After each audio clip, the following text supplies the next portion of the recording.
Jadi dari sisi internal, internalnya PLN kita sudah menyiapkan bagaimana SDM di internal PLN itu bisa siap untuk menjadi driver dalam agenda transisi energi di PLN. Jadi kalau dari sisi pendidikan formal, PLN sekarang sedang gencar untuk menyekolahkan pegawainya, baik S2 ataupun S3, itu di kampus-kampus dalam negeri dan luar negeri, yang topiknya itu heavy ke transisi energi.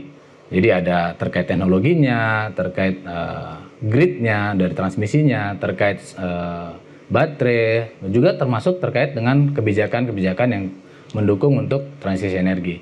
Jadi udah ribuan ya, jadi yang disekolahkan oleh PLN, tapi pegawainya gitu, pegawainya PLN yang disekolahkan dengan topik yang revolve around transisi energi.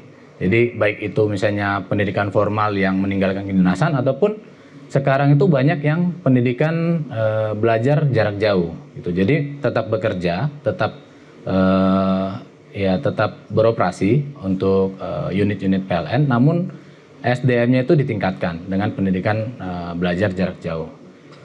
Tahun ini kita mengirimkan 500 untuk PBJJ di kampus-kampus dalam negeri yang termasuk top ya. Jadi ITB, UI, ITS, kemudian UGM. Tuh. Tahun lalu juga kita 500 sampai 1000 gitu. Jadi dari sisi peningkatan SDM internal PLN kita memang sudah ada programnya gitu. Nah, dari sisi terkait penyiapan generasi yang mendatang ya, PLN itu ada kerjasama sebenarnya, ada MOU dengan Kementerian Ristek Dikti gitu. Bagaimana agar PLN itu bisa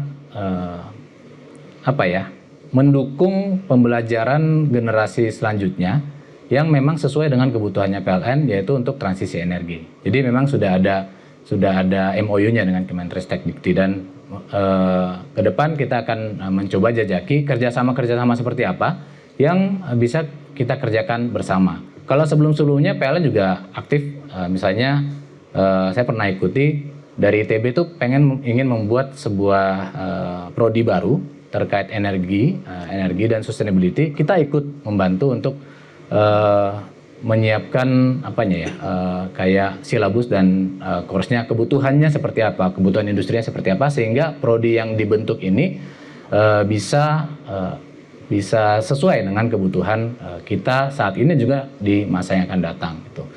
Kemudian kita juga menerima magang ya dari mahasiswa yang baik itu magang Indonesia Merdeka Belajar ataupun yang bukan Merdeka Belajar gitu. Kita menerima magang, dan most of the time memang topiknya itu banyak terkait dengan energi terbarukan, transisi energi dan sustainability, sehingga ya kita lihat memang benar tadi bahwa siapa yang akan mengerjakan agenda transisi energi ini ke depan itu juga sangat penting, dan itu menjadi concern PLN juga di saat ini gitu. Jadi mungkin next ke depannya mau